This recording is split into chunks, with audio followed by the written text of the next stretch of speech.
Hi అందరికీ welcome back to my channel. నేను మీ Lavanya Rajanala. So thumbnail చూశారు కదా. ఫస్ట్ మనం మటర్ పులావ్ చేసేసుకుందాం.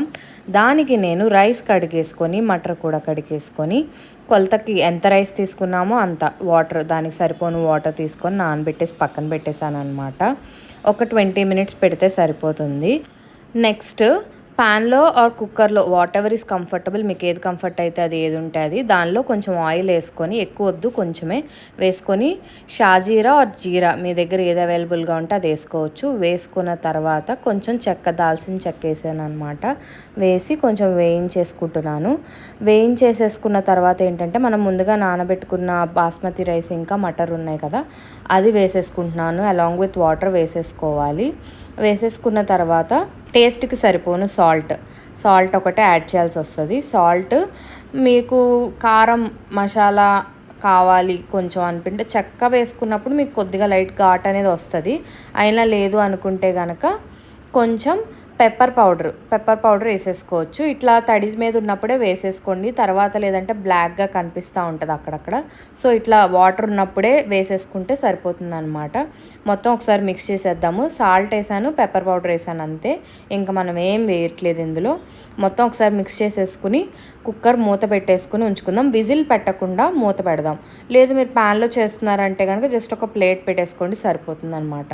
కొంచెం రైస్ బాయిల్ అయిపోయింది ఆల్రెడీ, చూస్తున్నారు కదా. సో మన మటర్ పులావ్ రెడీ అయ్యేలోపు మనం పన్నీర్ బటర్ మసాలా రెడీ చేసేసుకుందాము. ఆనియన్, టమాటా తీసుకొని కట్ చేసి పెట్టేసుకున్నాను.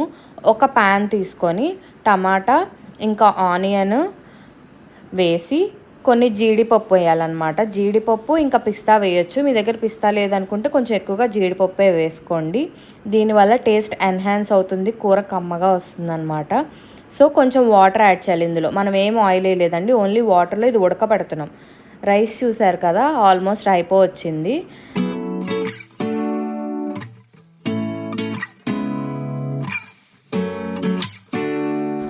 సో టమాటా, ఆనియన్, జీడిపప్పు వేసుకుని ఉడకబెట్టుకుంటున్నాం కదా వాటర్లో. దాంట్లోనే ఒక చిన్న సైజు దాల్చిన చెక్క, ఒక 2 to 3 ఇలాచి, తర్వాత అల్లం వెల్లుల్లి పేస్ట్, లేదా అల్లం ముక్క వెల్లుల్లి విడివిడిగా ఉంటే అదైనా వేసుకోవచ్చు, నో ప్రాబ్లం.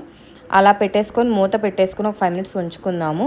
అండ్ ఇందాక రైస్కి కొంచెం గార్నిషింగ్కి మనం ఏం చేస్తున్నామంటే ఒక చిన్న దాంట్లో బటర్ ఇంకా ఆయిల్ వేసి వేడి చేసుకున్న తర్వాత లాంగ్ స్లైసెస్ అంటే పొడవుగా కట్ చేసుకున్న ఆనియన్, ఫ్రైడ్ ఆనియన్ కింద రెడీ చేసుకుంటున్నాం అనమాట. అది రెడీ అయిపోయింది చూసారు కదా. ఇది మన రైస్ మీద జల్లేసుకుందాము. ఇది ఏంటంటే తినేటప్పుడు అవి తగులుతుంటే ఆ టేస్ట్ బాగుంటుంది అనమాట. ఇందాక మనం ఉడకబెట్టుకున్న టమాటా, ఉల్లిపాయ అవన్నీ కలిపేసి ప్యూరీ లాగా రెడీ చేసేసాను.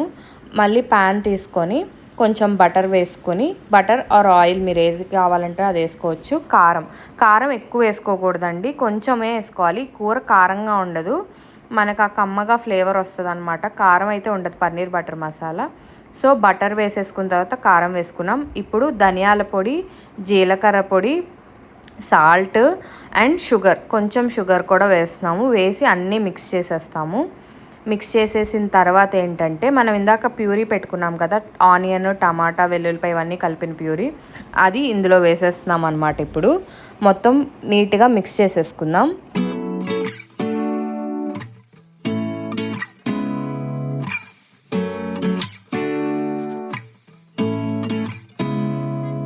ఇప్పుడు మన రెసిపీలో అన్నిటికన్నా మెయిన్ ఇంగ్రీడియంట్ ఇదే, కస్తూరి మేతి. ఇది డెఫినెట్గా యాడ్ చేయండి, మిస్ చేయమాకండి. అదే మీకు టేస్ట్ని ఇస్తుంది అనమాట. మీకు కర్రీ కొంచెం ఇట్లా బాయిల్ అవుతున్న కొద్దీ పైన నురగలాగా ఫామ్ అవుతుంది. అది ఎంత వీలైతే అంత మీరు తీసేసి పక్కన పడేసేసేయండి. అది తీయడం వల్లే మీకు గ్రేవీ అనేది థిక్గా కన్సిస్టెన్సీ బాగా వస్తుంది అనమాట. కట్ చేసి పెట్టుకున్న పన్నీర్ స్లైసెస్ యాడ్ చేసేసాం కదా. చేసిన తర్వాత గరిటె ఎక్కువ తిప్పద్దు. తర్వాత మనం ఇంకొక ఇంగ్రీడియంట్ ఏదైతే యాడ్ చేయాలంటే ఇందులో ఫ్రెష్ క్రీమ్ అనమాట. అది మనకి మామూలు పాలు అమ్ముతారు కదా, వాళ్ళ దగ్గర అయినా లేదా ఆన్లైన్లో అయినా దొరుకుతుంది. 20 రూపీసో 25 రూపీసో ఉంటుంది అనమాట. అది తెచ్చుకోండి. ఎక్కువది వద్దు, ఎందుకంటే మళ్ళీ అది నిలవున్నా పాడైపోతుంది, ఎక్కువ రోజులు ఉండదు. సో అది తెచ్చుకొని ఫ్రెష్ క్రీమ్ అయితే యాడ్ చేసేసుకోండి. యాడ్ చేసుకున్న తర్వాత ఒక్కసారి కలిపేసిన తర్వాత కొంచెం కొత్తిమీర వేసేసి ఒక్కసారి తిప్పేసి మూత పెట్టేసేయండి.